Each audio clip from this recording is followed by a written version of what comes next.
Hello,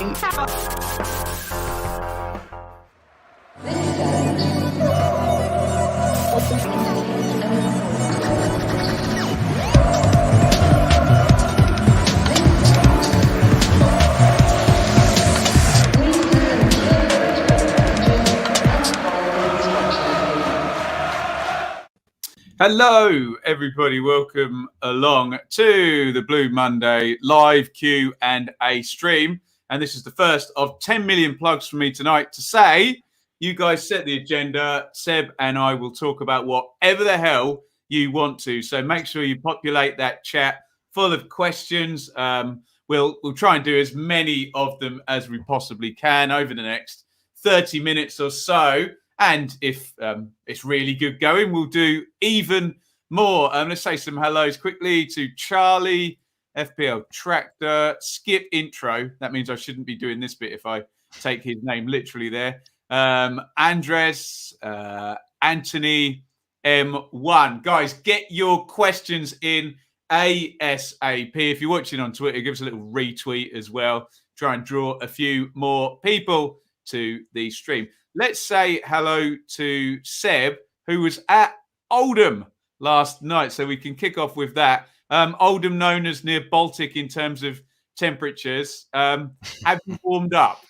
It wasn't too bad temperature-wise, but my God, it was wet. It just that horrible rain, that drizzle, and it got heavier and heavier towards the end of the game. So I've just about dried out from that. But no, it was decent. You know, we made hard going of it. I'm sure the guys will get their questions in. We made heavy weather of it to match the weather in the Manchester area. But the most important thing is we're in the draw, aren't we? In the running with the Barrow game, and then hopefully get us a decent third round tie in January. Absolutely. Keep those questions coming in, guys. Let's say hi to Ashley, Rob, Stubbsy. Keep those questions coming. Quick little plug. We just put up on the channel Richard's interview with the author of the new Paul Mariner book, which I haven't seen yet. I've been very, very busy today, but apparently it's quite salacious and fantastic. So you can go and check that out on the podcast stream. And it's up there as a YouTube video as well. Do go and check that out. And do support the author as well, of course. Mark Donaldson, is that right, Seb? Yeah, that's it. Yeah, he's doing a signing, isn't he, before the Rotherham game next Tuesday. So 5:30 in Planet Blue, he's signing some copies of it. So make sure you get yourselves down there before Rotherham next Tuesday night. Absolutely. Great stuff on the channel. Please keep those questions coming. Keep it filling up. I'll pad for 30 seconds or so longer. I'm seeing plenty of good questions coming in. We will take those as and when they come in. But look, Harrison's going straight to the top of the queue because he's sitting down in the corner there. It says episode 500. So congrats on 500 episodes. Have been listening since the 1890. Well, that was a bad time to start, wasn't it? And have been hooked ever since. Very kind. Harrison, we will make more of a fanfare, Seb, on Sunday, which will be episode 501. But we'll try and get a few of the boys on there. Right? Should we take some questions, Seb? Yeah, far away. If you could find a League One team, 21 points, who would you choose? This is obviously in the wake of Derby, bless them, administration, and now an FFP fine as well. 21 points. Where are you going with that one, Seb? Well, I never used to like Wickham until we battered them a few weeks ago. So I think they'd have been my first choice just for the horrible kind of football we play there. But I guess if we've wound up Pompey all summer, let's give it to them to really, really cause them to have an absolute meltdown. I was going to say just whoever's above us, whoever's top, moves us up one. You're assuming we're within 21 points of top. Keep your questions coming. FPL Tractor, congratulations on 500. 500 not out. There is the legend. Did you see him last night, Seb? No, I didn't. Did you see Bits last night? I saw Mullet there. Apparently, he forgot his camera. The legendary Bits with the man with the camera, but he forgot it, so he just had to make do with his iPhone camera thing. $8.99 on the super chat. Very, very kind Bits. Tired after 4 hours sleep, but Wembley. He's got visions on Wembley. Right, keep your questions coming, and we will start rattling through. Ian, thank you. Seb, when does Cook lose patience with Edwards' lack of end product? Now, I went to Wickham and saw a pretty brilliant assist by Kyle Edwards for Macaulay Bond's goal. We get a little bit up and downy with what actually end product is, don't we? I don't want to be pedantic. I completely understand the thrust behind Ian's question there. But are we talking key passes? Are we talking dribbles? Are we talking entrances into the box? Or are we talking goals and assists? Answer that how you like, and I'll get you some numbers up, Seb. Well, I'm guessing in this day and age, he's an attacking player, so we do judge him on goals and assists. But I think he's absolutely critical the way he moves us up the pitch so quickly. When he's on the left and Burns is on the right, we can turn defence or middling around in midfield to attack in a matter of seconds. And he's got that many tricks up his sleeve. He's always good for beating a man and getting a ball into the box. Okay, so far the end product hasn't quite been there. I mean, he's been unlucky with a couple. There've been a couple of poor finishing on a couple of occasions. Unlucky with the one at Wickham, where obviously Stockdale gets a touch, so technically he loses it as an assist. But I just really like the way he plays with the ball. He gets us up the pitch so quickly. He's the kind of player that gets you off your seat, and for me, that's worth the fee. But I guess in the squad that we have, if he doesn't start delivering on goals and assists and that kind of thing, then he's going to quite quickly be replaced, because the talent is so good this year. But for me, I'm a big fan of his. I'd have him in the team pretty much every week. Him on the left, Burns on the right, because I love the way they can launch those attacks so quickly. Sometimes with players, it's not all. This sounds ridiculous. Sorry if I've gone a bit pixelated there. No need to comment on it. Hopefully, we will stabilize in the stream here. I can make myself hide in a minute. In fact, let's do that right now. Let's just bring Kyle Edwards up there. So 9. Oh, hang on. That says Championship. I don't want that. I want League One. There we go. 8 starts for Kyle Edwards. 1.2 on the shots per game. 0.3 on target per game. 31 touches for an inside forward. Key passes is decent. 0.8. If that could go above 1, that would be better. Where are the dribbling stats there? Successful dribbles, 1.5 per game.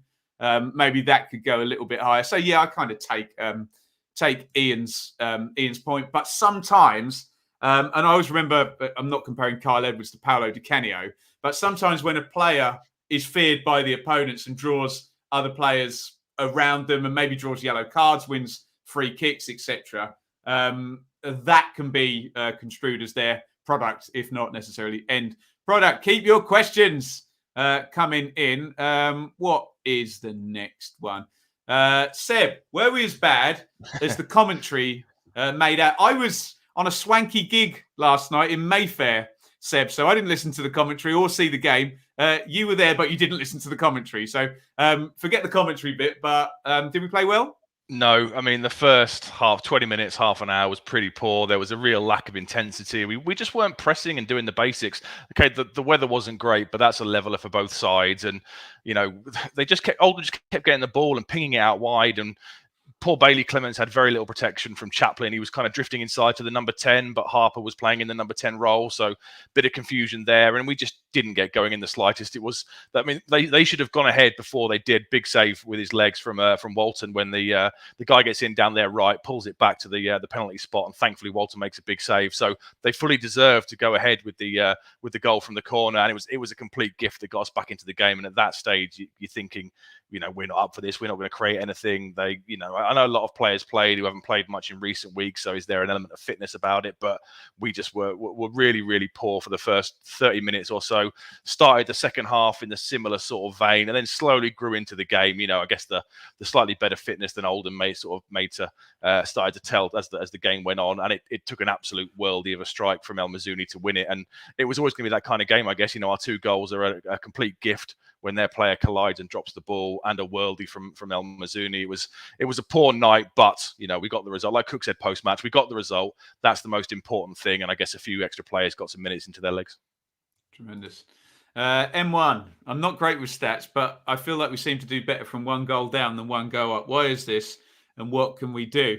I would even go back in terms of framing this question one step further in terms of we've talked a lot about the defence and why we do go perhaps 1 goal down. And can you put it down to philosophy and just being open and, you know, taking time to get into games, etc. And are we better from one goal down, Seb?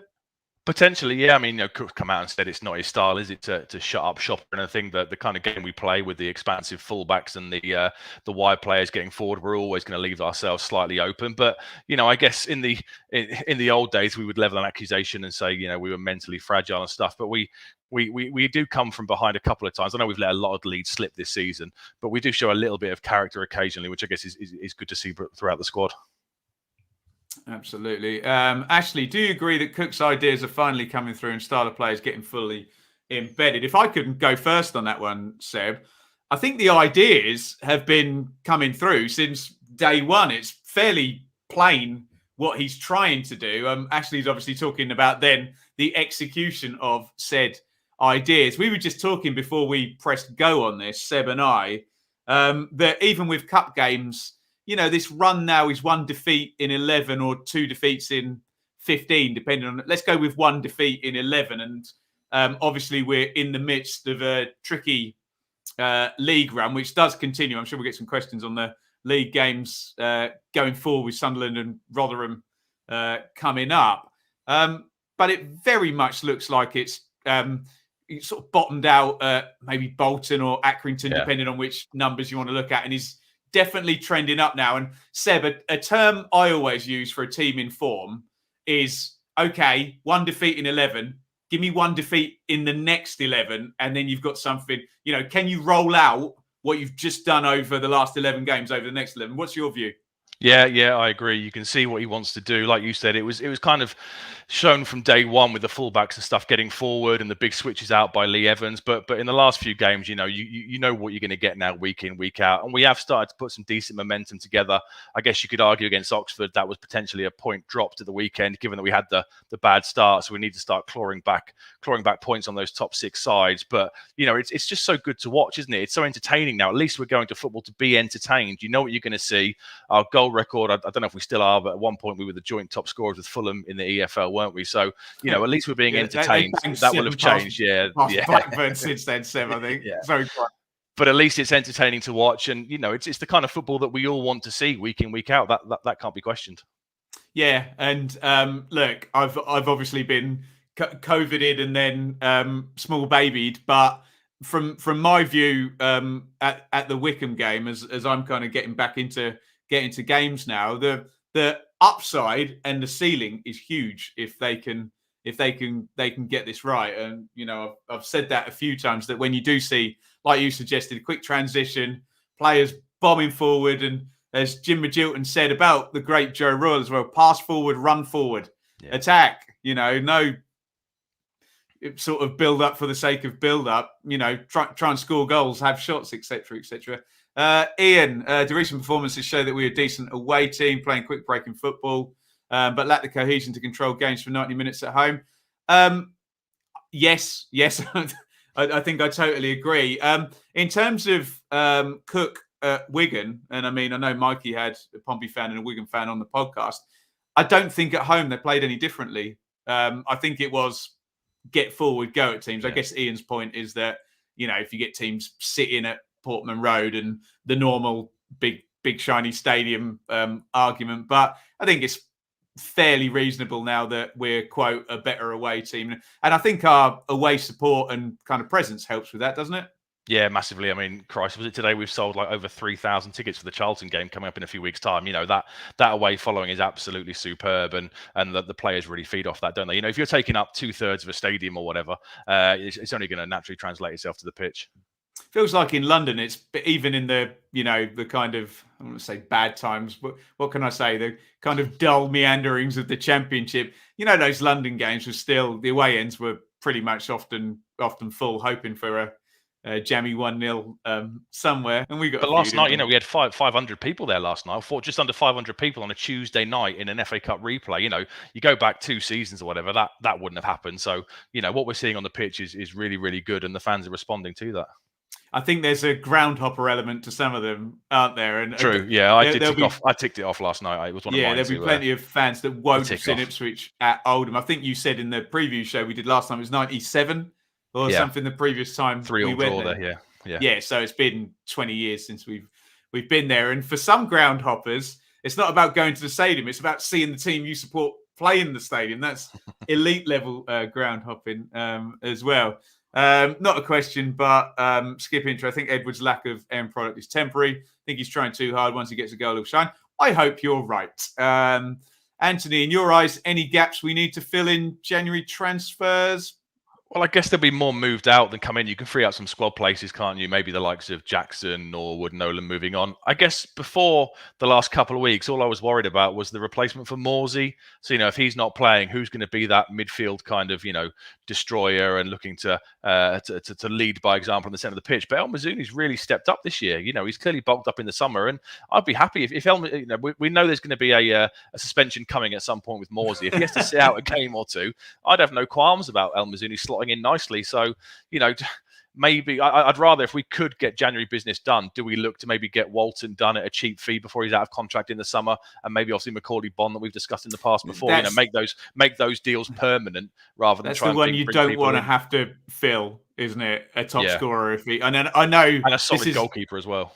This is only gonna ratchet up going into January, especially if and I hate to say it, if I was Macaulay Bond's agent, I would be stirring the pot like anything all the way through December. But what are you going to do, hey? Stubbsy, in the wake of the recent episode of Coffee Club, who would be the best and worst members of the Blue Monday team to go on a night out with and why? I'll let Seb answer that in the presence of the creator of the Blue Monday podcast before he answers who would be the best. No, go on. Answer obviously, honestly. So I don't get fired. It would have to be yourself, obviously. And I'll say the worst member, obviously, being Rich, because I've known him for 25, 30 years and had many nights out with him. So I'll just say him before the pre-show to annoy him tomorrow night. Obviously, David Diamond, get a beer in him, wind him up, and just let him regale you with tales of 1981. Yeah, that'd be a good night, wouldn't it? I think, can you imagine, Mikey's a little bit cool and hip, isn't he? He'd try and get all us, less cool and hip people into some trendy place. VIP and we'd all hate area. It. Yeah. Exactly, yeah. But that doesn't mean Mikey's going to be the worst on a night out, does it, Seb, at all? No. Absolutely not. Just let me bury myself here. Love you, Mikey.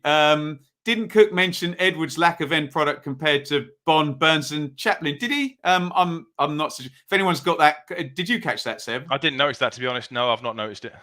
No, yeah. FPL trade. If anyone's got a quote that, do let us know.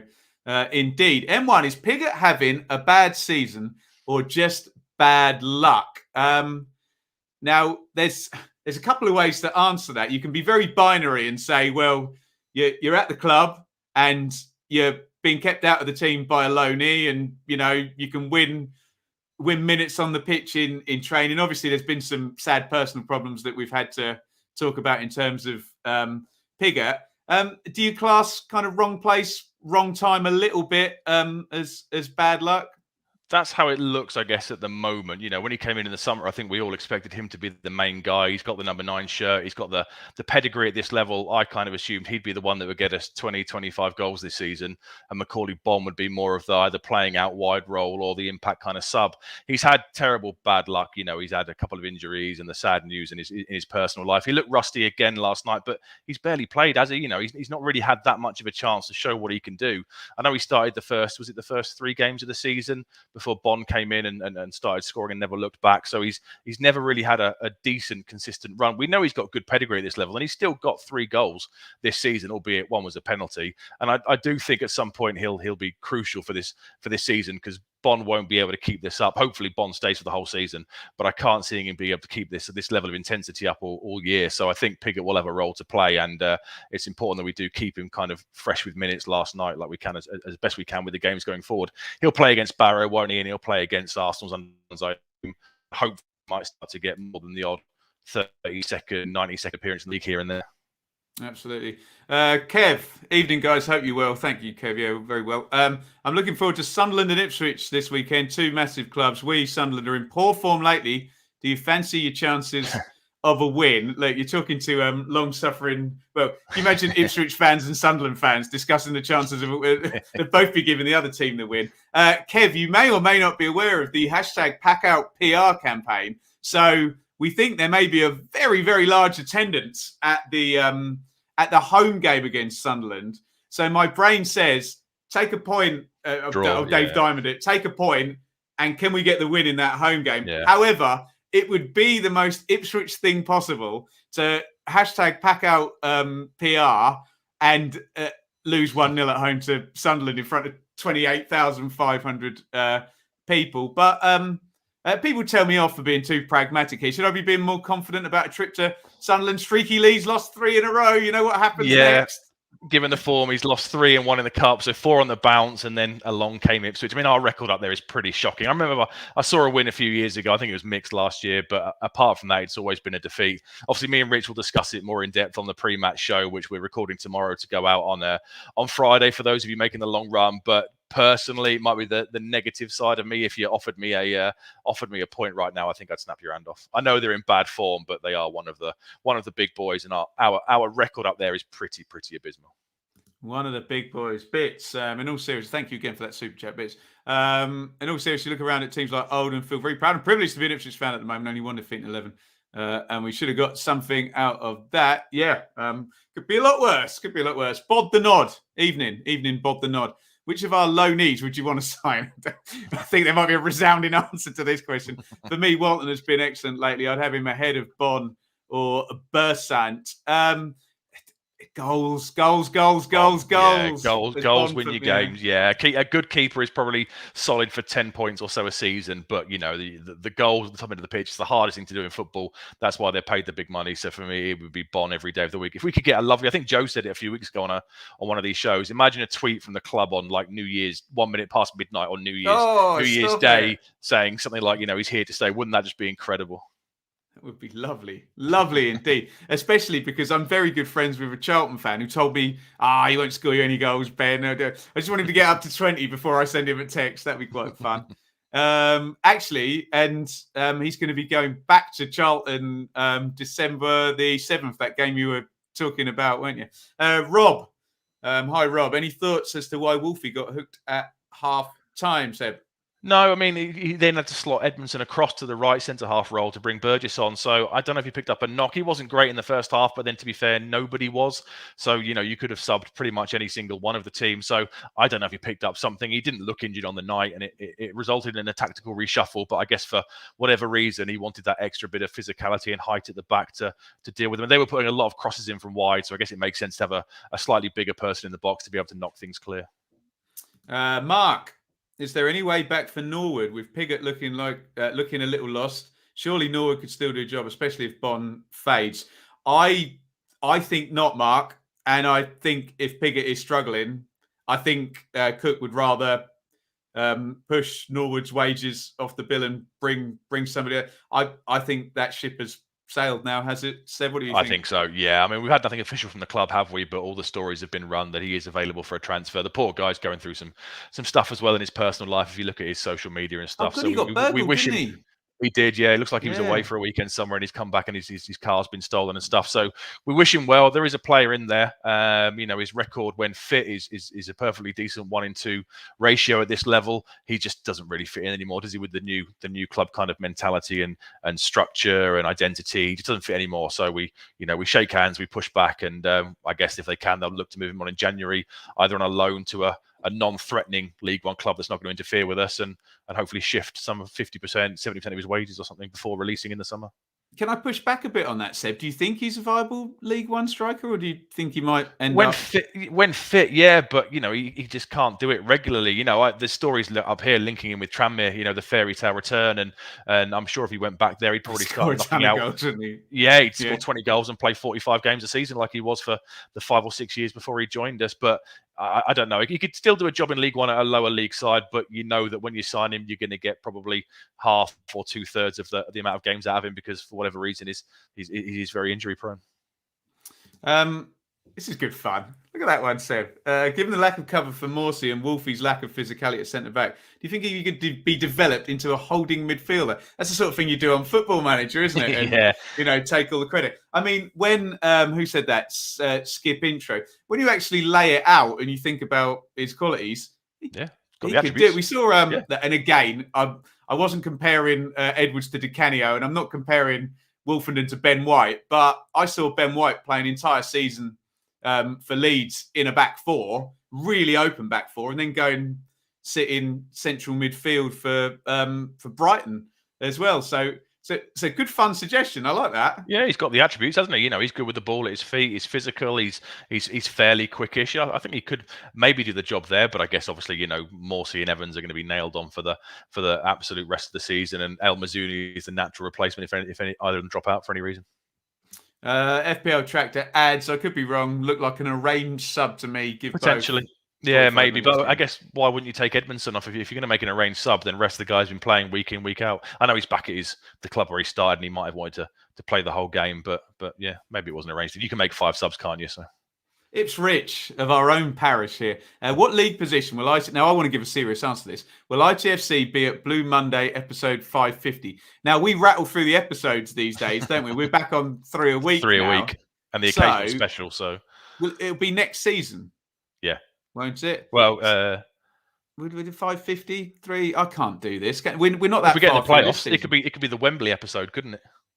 Yeah. Let's assume it's at the end of this season. We'll have done loads of extra content. I think in the pyramid then 44, 49th in the pyramid. Seb, is that a sensible answer? Yeah, I was thinking sort of 50 or so. So yeah, we'll align on that one. Ashley, Ben, how would this team, as it is, compete in the Championship in your opinion?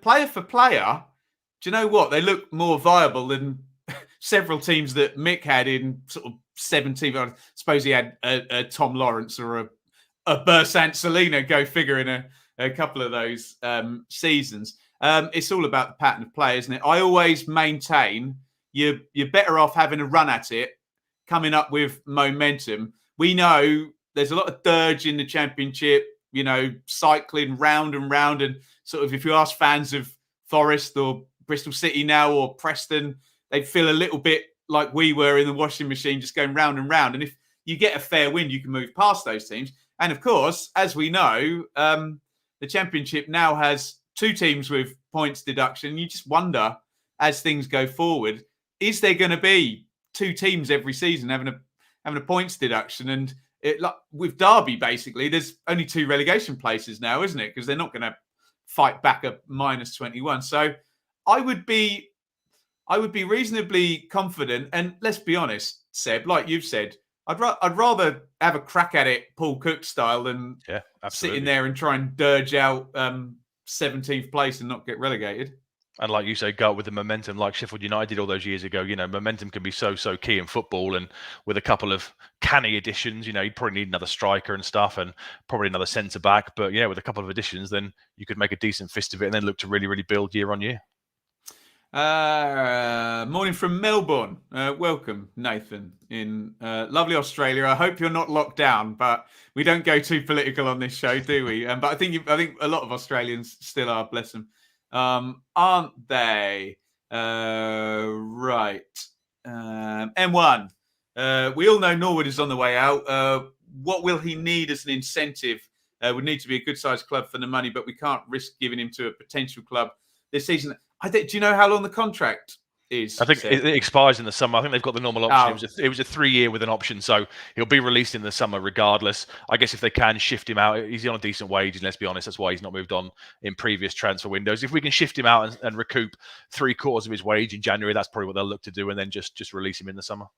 There's a bit of leverage then with that option, because not that I, would come across as a clinical, cynical, hard-nosed businessman, but you can play that and say, well, look, here's this deal in January. We'd very much like you to take it. And by the way, we have an option on you for another year next season. Would you like to take this deal? Could be that sort of thing, couldn't it?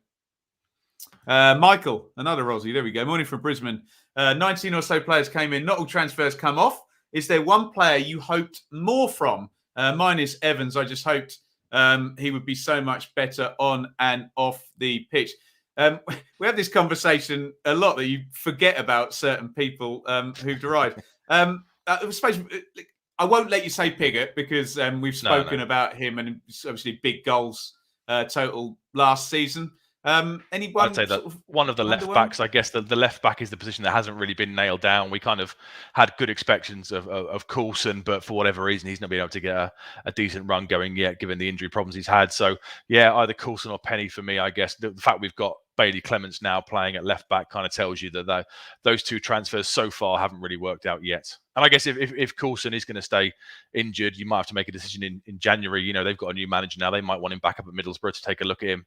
So do you potentially look to send him back and go out and Manager who replace loves him? a wing back as well. Yeah. And that might be, if he can't find his way in terms of, is he a winger, is he an inside forward, is he a left back? Wing back might be perfect. Can I sort of throw Tom Carroll in, because it kind of looks like he's been brought in, and he really looks like a player who needs to play in a midfield three rather than a double pivot, doesn't he?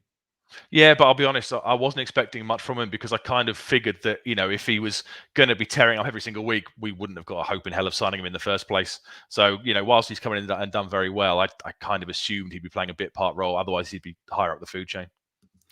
EJ only got back from Oldham 2 hours ago.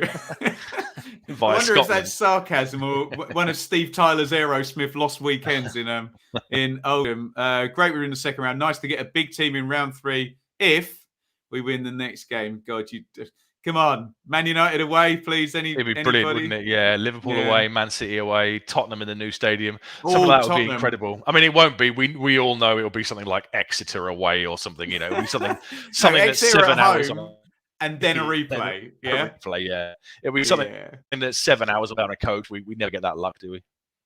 Gary, Sunderland is surely where we'll test our mettle against probably the big club in League One. Look at what happened at Pompey, and we weren't given much chance. Fair point. Agree with that? Yeah, Seb? fair comment. And Wickham. Yeah, no, we went 1-0 down at Wickham as well. So no, it's a great shout. Underestimated your peril, I guess. FPL Tractor, is Bailey Clements our first choice left back now, or does Coulson? I think Coulson comes back when he's fit, doesn't he? Yeah, I think so. Clements did well against Oxford at the weekend. Struggled a bit last night, but he wasn't helped out by the players in front of him giving him no protection. But yeah, I assume if Coulson is fit, he'll get a consistent run to see what he can really, really do. Should we be worried about losing Morsey and or Bond to the African Cup of Nations? Maybe we need to consider covering for. What is the maximum? Because Egypt are good, aren't they? They get quite far in AFCON every time. If you assume the worst, isn't he? You would think he wouldn't be gone long, even if they do well. Yeah, but they're going to move on. They didn't when he dropped out of the latest squad because he can't play in high temperature climates, can he? I think they almost suggested they were going to move on, and that would be he wasn't going to get any more call up. So I don't think he'd go. But Morsey, I guess, potentially you're looking at, well, based on Football Manager 22, I think you lose about a month of the season. It's like the first week of January to the first week of February, assuming that Egypt go all the way. If you get all the way to you go all the way, all the way to the final, So hopefully Zimbabwe have given up on Bond, but Morsey potentially. I mean, he was in the preliminary squad. He didn't make the final squad for the latest round of internationals, did he? So there was one though where they kind of seemed to just take him out as a favour. Wasn't there? Was that 2 windows ago? I can't remember.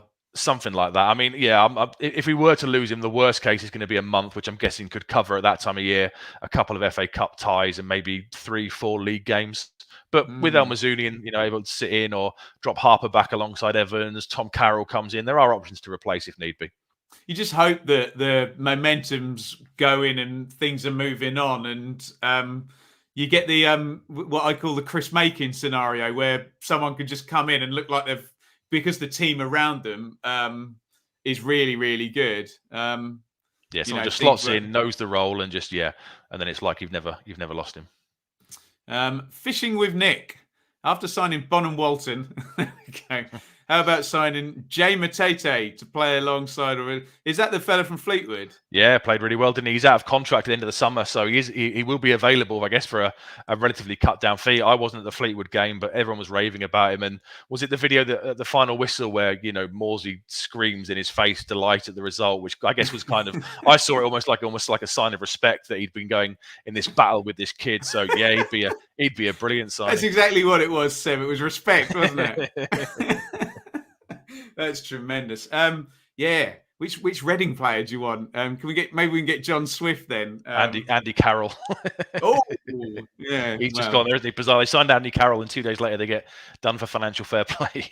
I think, from my understanding, the EFL have had a say in every transfer Reading have done for about the last 2 years. So, 8,000, I think, is the number you're about to ask me. But yeah. Right. I think we are there, guys. If there's any more last questions, please get them in. Right, Seb, help me with all of the plugs. First of all, of course, we'll plug hashtag #PackOutPR, which has just gone absolutely insanely mental and made Ipswich fans look very, very good across the country. So do get involved in that. That's turned into a developing news story now. I just hope we win the game where there's 30,000. We'll take 1 point from the 3 games now, won't we? We've absolutely cursed it. And of course, I understand that donating to charity and being a good person is more important than beating Sunderland. But I would very much not like to have a full stadium. It's been so rare, hasn't it? I remember when Dave and Statman used to talk about the old attendances, and I remember being the noise when we scored in the playoffs against West Ham, and it feels like since they built the stands up in 2001-2 sort of time, not been that many nights of just huge volume in there, Seb. No, there was Arsenal, wasn't there? That was quite a loud roar when Priskin scored. But that's probably the only time. I guess when Anderson equalised against Norwich as well, they were the 2 times I can remember with the stadium in its current configuration. But yeah, I mean, you go back to the old times, with the lower roofs on the north stand and the south stand. And didn't Alex Ferguson come out once and said it was 22,000, but it sounded like it was 50,000 or something? That's how it used to be. But it would be great, wouldn't it, if we can keep this level of momentum up, get 28,000 odd people there, get the ownership there, and really, really look to put Sunderland to the sword. It would be a fantastic event. Hashtag #PackOutPR is going to be massive. Cannot wait for this. No, it's going to be absolutely. Hope we win. Sorry, I just can't get this idea out. There's going to be. Like you say, it would be the most Ipswich thing to do, wouldn't it? Well, maybe we're changing, but Mikey said it the best about us bottling, big occasions and getting a little bit scared. Now, here's a good transition for you. Where was it? You can do a nice plug up. There we go. Seb, can we get the team at the Greyhound to do the catering at town? I might get my pie at half-time. Well, speaking of the Greyhound, Seb. The absolute undisputed first choice pre-match and post-match every single Saturday home game, without a shadow of a doubt. Yep, join us tomorrow night for the pre-match show with me and Russell. No, pre-record tomorrow night, going out on Friday. The pre-match show with sponsored by our lovely friends at the Greyhound. Yep, there is no better venue in Ipswich. Unbelievable scenes. Let me just read that one from Rob. My claim to fame being one of the 38,010. There we go. And they've put as part of the artwork up now, I saw a reference to the record attendance there. Is it on the back of the north stand? Back of the north stand, isn't it? Yeah, I think so. Tremendous. Right. Other plugs. Check out Richard's interview with Mark Donaldson, who's the author of the new book about the late, great Paul Mariner, who every single video I ever make, you will see in the background there. Not too far from my little baby daughter. There you go. That's what esteem we held him in that 1983 edition of Shoot in the frame up there. We're going to be back on Sunday, Seb. I think there's going to be a few of us on Sunday, but that's going to require our fabled WhatsApp group to all figure out what time we're all available. Logistical planning, yeah. And land on the same time, which is probably going to be at least... What do you reckon? At least 700 WhatsApp messages to... I'd imagine so. And then several hundred more reminding people on the day itself, and we all forget. And someone goes, oh, what? No, I can't make that. Oh, yeah, I'm not here. I've gone out for the day, yeah. Oh, sensational. Listen, thank you, everybody, for joining us. Episode 500 it's fallen on. But, yeah, we will make a bit of fanfare on 500. No, it won't be 500. It'll be 502. On Sunday. Of course, yeah, pre-match, yeah, 502. Who'd have thought it when you started it all those years ago when we were 6th in the Championship or whatever, and who'd have thought 500 episodes later we'd be doing an Oldham FA Cup replay? Oh, stop it. Not necessarily the 500, Seb, but if you told me, what was it? It was 2015, wasn't it? That we'd 3 years still be later, here. so, yeah. And we'd be doing live video and everything. Do you know what? I would have thought we'd made the big time if you told me about, we've got studio, we're on the TV now. But no, literally everyone can do it on their computer now. But there we go. You can see up on the screen there, you can find Seb at Browns08. For my sins, you can find me at Benjamin Bloom on Twitter, Benjamin Bloom Football Channel as well, if I can do a little plug there. Get yourself genned up on the championship ahead of our potential arrival there in the next 100 years. I cover that over on my YouTube channel. But more importantly than that is subscribe here on YouTube on the Blue Monday channel. Follow at Blue Monday ITFC, Acast, all of that good stuff. Thank you to Bits for the super chat. If you do want to support financially, you can during these live shows. You can also do after the fact on any video which we set up as a premiere. Just hit that dollar button down near where you leave your comments. And there's various ways now. If you look at the website, which Rich will tell me off because I've forgotten the URL, but type Blue Monday ITFC.co.uk. That's why you're here, Seb. That's why you're here, fella. My brain's just a big scrambly hodgepodge of FFP numbers. And look, in front of me, I have Derby's totals for the last 5 years and how much they went over or under threshold. So, yeah, that's why my brain is fuzzed. Thank you, everybody, for watching. Do check out that website as well. And if you do want to contribute, you can, but everything will always be free. Here, any last words from you, Seb at Brown08? Thank you, everyone, for joining us. And, we'll see you on the pre-match show on Friday morning and the Flagship on Sunday. Lovely stuff. See you soon.